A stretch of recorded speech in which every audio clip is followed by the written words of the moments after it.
They say that blood is thicker than water. From the moment we are born, we are taught a singular, universal truth. Family is everything. It is our foundation, our safety net, and the one bond that is supposed to be unbreakable. But what happens when that bond becomes the very thing that breaks you? Right now, across America and the world, there is a silent epidemic. It's happening in millions of households, yet it remains one of society's last great taboos. Adult children are making the agonizing decision to cut ties with their parents. Siblings are drifting into silence. It is called family estrangement.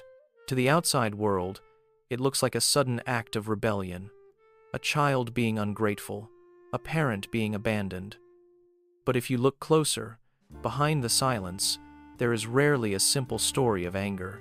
Instead, there is a profound, complex psychology of survival. Why do people actually do it? Is it an impulsive decision, or is it a desperate measure to preserve one's own sanity? In this video, we are diving deep into the psychology of family estrangement.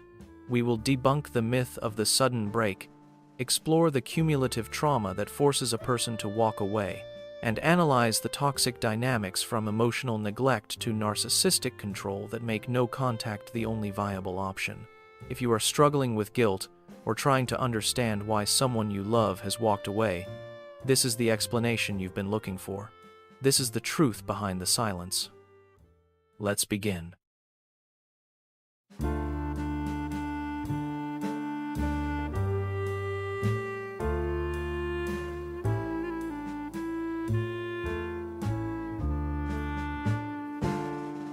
Estrangement almost never begins with a dramatic explosion. It begins with erosion, slow, quiet, almost invisible to everyone except the person living through it. For years, even decades, the relationship looks normal from the outside.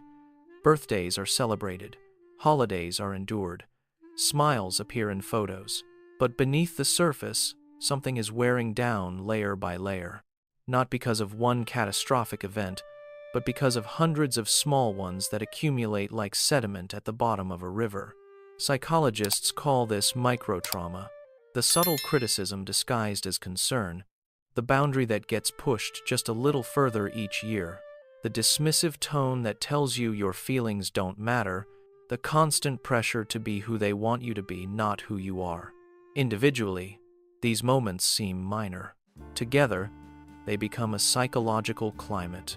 And over time, your body begins to respond before your mind does.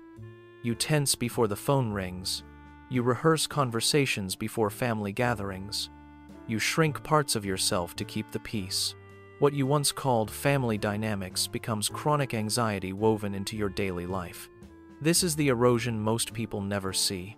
Estrangement doesn't happen because someone suddenly stops caring.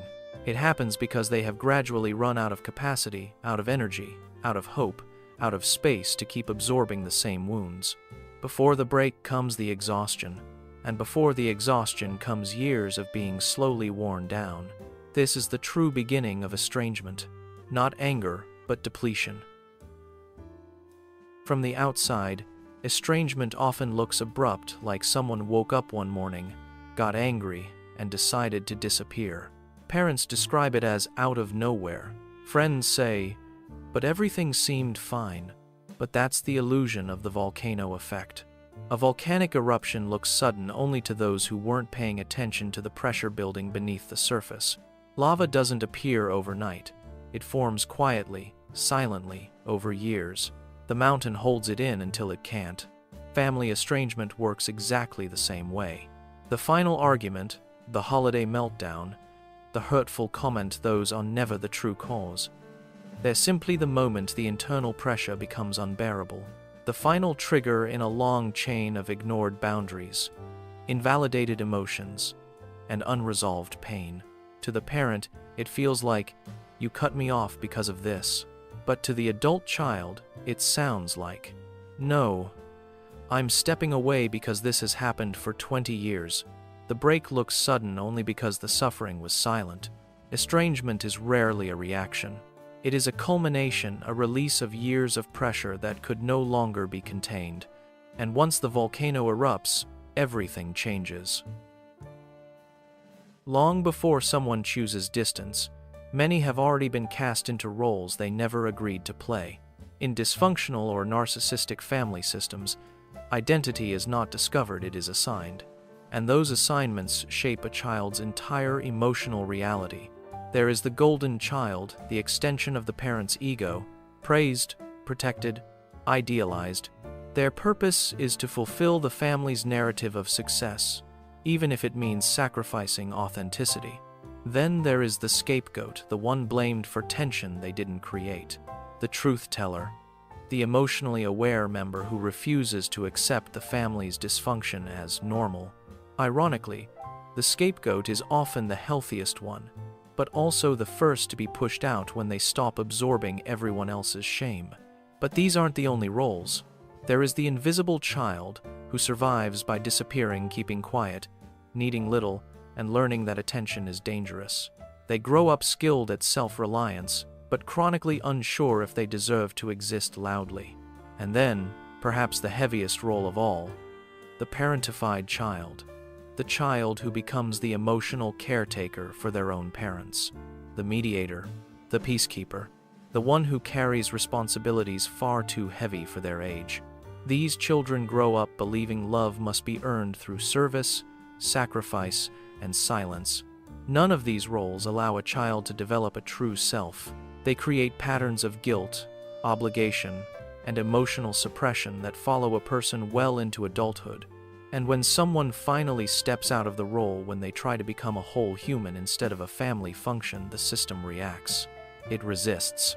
It blames. It punishes. Because, in families like these, the moment you reclaim yourself is the moment you become a threat. For many, estrangement isn't about leaving the family. It's about escaping the role that was breaking them. Some wounds bleed, others don't, and those are often the ones that shape us the most. Emotional neglect is quiet. It leaves no bruises, no scenes, no clear moment you can point to and say, that's when it happened.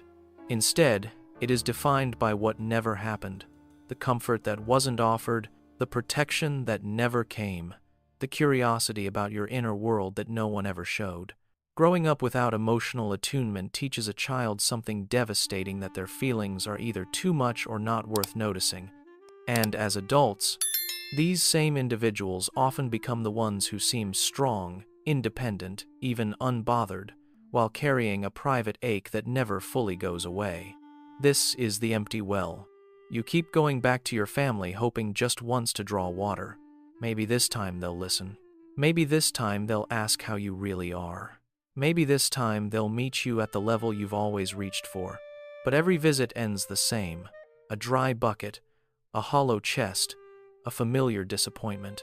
Most people don't leave because of what their parents did.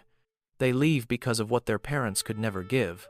Because returning again and again to an empty well eventually becomes a form of self-abandonment. Estrangement, for many, is not about rejecting their family. It is about finally choosing to stop thirsting for a kind of love that has never been there. The pain of what happened can be healed. The pain of what never happened takes longer, because you're grieving a version of childhood you never got to live.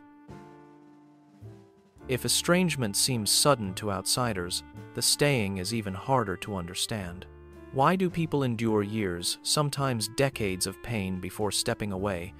The answer lies in two powerful psychological forces: trauma bonding and the hope cycle. Trauma bonding forms when moments of harm are intertwined with moments of warmth. A cutting remark followed by an apology. A cold silence followed by a rare expression of affection. A boundary crossed, then a promise that things will be different. The nervous system becomes conditioned to confuse inconsistency with love. You start believing that if you just try harder, give more, stay calmer, you'll finally earn the version of your parent you needed as a child. And that is where the hope cycle begins. It keeps you waiting. It keeps you forgiving. It keeps you returning to situations that slowly dismantle your sense of self. Hope isn't the problem. It's that the hope is always about who they could be, not who they consistently are. Many adult children stay because they were taught that leaving makes them disloyal, that protecting themselves makes them selfish, that wanting peace means they are the problem. So they endure. They shrink. They rationalize. They wait for the breakthrough moment that never comes. When someone finally walks away, it's not because they stopped loving their family. It's because they realized the cycle wasn't going to change. And staying meant losing pieces of themselves 1 year at a time. Estrangement often begins with a heartbreaking realization: if I stay, I'll disappear. When people hear the words "no contact," they often imagine a drastic, emotional cutoff, an act of punishment or revenge. But in reality, distance is rarely a declaration of anger. It is a strategy of survival, and it doesn't always come in one form. Some choose low contact, reducing conversations, shortening visits, keeping topics surface level. It's a way of saying, I still care, but I can't give you the same access to my inner life anymore. Low contact is often the first attempt at reshaping the relationship without ending it. Others use gray rock, a method designed to minimize emotional engagement. They become neutral, predictable, and unreactive because reacting is exactly what fuels the old patterns of conflict, manipulation, or guilt. Gray rock isn't coldness, it's self-protection. And then, after years of trying, some choose no contact. Not because they hate their family, but because every lesser boundary was ignored. No contact becomes the final tool, the last available way to stop the cycle, reclaim mental health, and rebuild identity. Psychologically, choosing distance activates grief, guilt, and relief all at once. You mourn the parent you hoped for, feel guilty for wanting peace, and breathe easier when the chaos finally stops. It is a deeply conflicted decision, one made only after every other attempt has failed. Distance is not rejection. It is clarity. It is the moment someone says, I can't change you, but I can protect myself. And for many, that distance, whether small or total, is the first time they finally feel safe. When someone chooses distance from their family, the world often assumes the hardest part is the separation itself. But the deeper pain, the part almost no one talks about, is the grief that follows. Ambiguous loss is a unique kind of mourning. It happens when the person you're grieving is still alive, still walking around, still posting photos at Christmas, yet emotionally unreachable. There is no funeral, no final goodbye, no ritual to help you move forward. Just a lingering ache, a question mark where clarity should be. You're grieving not only the relationship you lost, but the relationship you never had. The version of your parent who might have protected you, understood you, or loved you without conditions. And letting go of that imagined parent, the one you wished for your entire childhood, can feel like losing them twice. Then come the holidays. Thanksgiving tables with an empty seat. Christmas mornings that feel too quiet. Everyone else seems wrapped in warmth while you're navigating a complicated, invisible grief no one knows how to comfort. And yet, even in grief, there is relief. The anxiety is gone. The chaos has stopped. Your nervous system finally exhales. But that relief often comes with guilt, as if choosing peace makes you disloyal to the people who raised you. This is the emotional cost of freedom. The heartbreak of choosing your well-being over your history. It is not easy. It is not simple. But for many, it is the only way to stop inheriting the pain they were never meant to carry. And healing begins the moment you realize you can mourn what you lost and still move toward the life you deserve.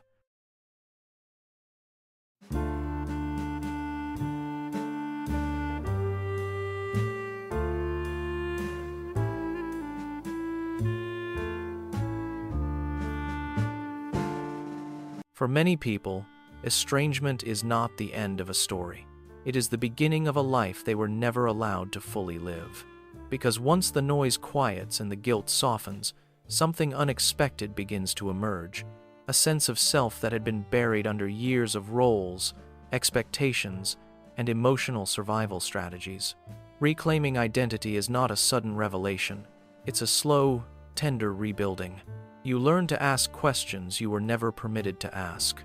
What do I actually want? What do I enjoy? What feels safe for me? And perhaps for the first time, your choices are not filtered through fear of judgment or punishment. You stop shrinking. You stop apologizing for existing. You begin to trust your inner voice, the one that was silenced for so long. Healing also means breaking the generational cycle. Many adults who step away do so not out of resentment, but out of clarity. This ends with me. They refuse to pass on the chaos, the emotional starvation, the conditional love. They begin to parent themselves with gentleness, and if they eventually have children, they offer them a version of safety they never received. And along this path, something beautiful happens. You discover the concept of a family of choice, a partner who truly listens, friends who feel like home, mentors, communities, and connections built on mutual respect, warmth, and emotional honesty. People who don't love you because of obligation, DNA, or tradition, but because they see you, value you, and choose you. This is where the cycle breaks. Not when you walk away from the family you were born into, but when you begin building the family your spirit always needed. Reclaiming identity is an act of courage. Creating a family of choice is an act of liberation. And together, they form the foundation of a life no longer defined by pain, but by possibility. In the end, estrangement is not truly about breaking a family apart. It's about redefining what family means. For some, family is the people who raised them. For others, it becomes the people who finally made them feel safe. Both truths can exist at the same time. Walking away doesn't mean you are heartless. It means you stopped walking back into the fire just because you were told to. It means you chose peace over chaos, clarity over confusion, healing over history. And that choice, though painful, is profoundly brave. As you move forward, you are allowed to grieve. You are allowed to grow. You are allowed to build a life shaped not by the wounds of your past, but by the love you choose, the boundaries you deserve, and the future you're finally giving yourself permission to live. And if this video made you feel seen even in a small way, I want you to know you're not alone. There are thousands of people walking this same quiet, complicated path. If you'd like to stay connected, consider subscribing. We explore the hidden corners of the human heart here every week. And if you feel comfortable, share your experience or reflections in the comments below. Someone else might find strength in your story. Take care of yourself. You deserve to heal.